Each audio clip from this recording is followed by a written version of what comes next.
صوفی سے مراد یہ ہے کہ وہ اللہ کا ولی ہوتا ہے، مقام ولایت اسے عطا کیا جاتا ہے شریعت پر عمل کر کر کے، یعنی کہ شریعت کی جو اصل روح ہے اس کو سمجھ کر. یہ عام بندے کے ذہن میں نہیں آتی. یہ مرشد پاک کی نگرانی میں جب وہ اپنے شیخ کو دیکھتا ہے کہ وہ کس انداز سے شریعت پر عمل کر رہے ہیں، اس کا معنی و مفہوم کیا ہے، وہ صرف ظاہری معنی ہی نہیں دیکھتا، وہ باطنی معنی و مفہوم تک پہنچتا ہے. تو اسی طرح سے پھر وہ خود عمل کرتا ہے. وہ اپنی اصلاح کر چکا ہوتا ہے. جب مکمل اس کی اصلاح ہو جاتی ہے تو اس کو دنیا کی حقیقت بتائی جاتی ہے کہ دنیا کیا چیز ہے. اس سے جو پہلے ہم محبت کرتے تھے، اس کی طرف ایک دم رغبت لگی تھی، وہ ختم ہو جاتی ہے. اس کی حقیقت جب سامنے آتی ہے، رسول پاک کی یہ خاص نظر ہوتی ہے، مرشد کی تربیت سے یہ چیز پیدا ہوتی ہے، اور پھر وہ دنیاوی خواہشات کو ترک کر دیتا ہے. وہ اللہ رسول کی رضا کے لیے اور اس کی محبت میں جو ہے وہ ہر کام کرتا ہے.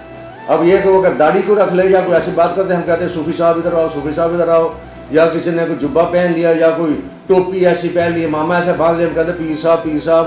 بھائی جب اس کی تربیت ہی کچھ نہیں ہوئی، ظاہر کی شکل تبدیل کرنے سے کچھ نہیں ہوتا نا. تو پھر وہ جب ان میں برائیاں دیکھتے ہیں کہ وہ حرام بھی کھا رہے ہیں اور شریعت پر کوئی عمل نہیں کر رہے، اللہ رسول کے احکامات کے خلاف کام کر رہے ہیں، تو لوگ ان سے متنفر ہو جاتے ہیں، دور ہو جاتے ہیں، پرے ہٹ جاتے ہیں. اور پھر وہ جو کہتے ہیں کہ پیر جی ایسے، پیر ایسے ہوتے ہیں، علماء ایسے ہوتے ہیں. بھائی اصل بات یہ ہے کہ صحیح ولی مرشد کے پاس جب پہنچو گے تو تمہیں اس کی خوشبو بتا دے گی، اس کا پتہ بتا دے گی کہ یہ بات نہیں تعلق رکھنے والا بندہ ہے کہ نہیں ہے. اب جو چیز جہاں ہوتی ہے وہ وہاں ظاہر ہو جاتی ہے. جیسے قرآن پاک میں سورۃ کہف میں ارشاد ہوتا ہے کہ وہ اللہ جسے گمراہ کر دے تو وہ ہرگز ولی مرشد نہ پائے گا. وہ جو ولی مرشد ہے کہ اللہ کا دوست بھی، اللہ کے ساتھ ملانے والا بھی ہو، تو وہ جب صوفی بنے گا باطنی طور پر اس کی روح میں اتنی نورانیت آ جائے گی، وہ اس دنیا میں رہتے ہوئے انسان ہونے کے ناطے، بشر ہونے کے ناطے وہ دوسرے انسانوں کو فیض یاب کرتا ہے. تو یہ ہے وہ ولی مرشد. اصل صوفی اسے کہتے ہیں.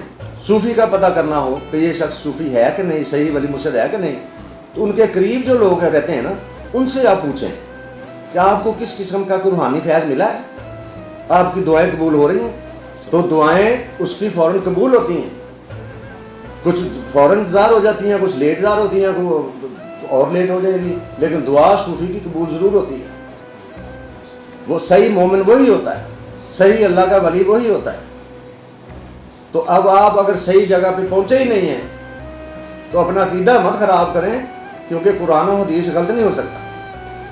وہ سچا ہے، وہ دین سچا ہے اور فرمودات سچے ہیں. ہم وہاں صحیح اٹیچ نہیں، ہم نے صحیح ولی مرشد کو ڈھونڈا نہیں، اور اس کے ڈھونڈنے کا بھی حکم ہمیں دیا گیا کہ ان کو ڈھونڈو اور ان کی صحبت ضرور اختیار کرو. تو یہ صوفیہ کا گروہ جو ہے اصل میں یہ وارث الانبیاء ہیں.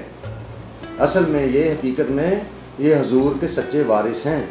جیسے چاروں خلفائے راشدین ہیں، صحابہ کرام ہیں، حسین پاک ہیں، حسن پاک ہیں، سیدہ فاطمہ الزہرا ہیں، ازواج مطہرات ہیں، آگے ان کے نائبین آتے گئے.